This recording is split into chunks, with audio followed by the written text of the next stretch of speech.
नमस्कार मित्रांनो, good morning सर्वांना, सगळ्यात अगोदर.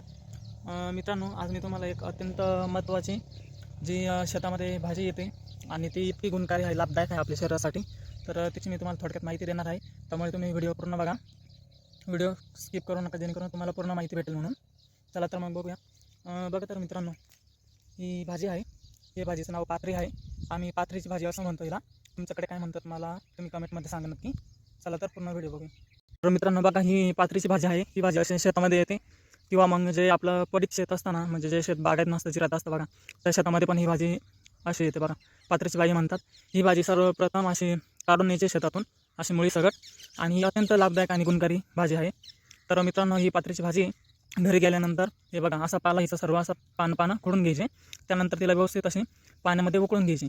ही भाजी व्यवस्थित पाण्यामध्ये उकळून घ्यायची, आणि त्यानंतर मग उकडून घेतली का स्वच्छ एक पाण्याने धुवायची. नंतर तेल, मीठ, मिरची, लसूण आणि जिऱ्याची फोडणी देऊन ही भाजी तुम्ही व्यवस्थित परतून घ्यायची.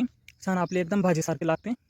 मित्रांनो, खरं म्हणजे मुख्य कारण सांगण्याचं असं आहे की ही भाजी आहे ना, पाथरीची भाजी, ही भाजी आपल्याला जे आपले सांधे असतात ना, शरीराचे, मणके, हातपाय वगैरे, कंबर वगैरे दुखतात ना, त्यासाठी अत्यंत लाभदायक आणि गुणकारी आहे.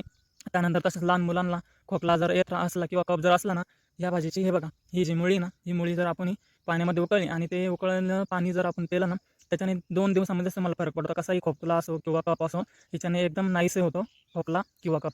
त्यासाठी पण.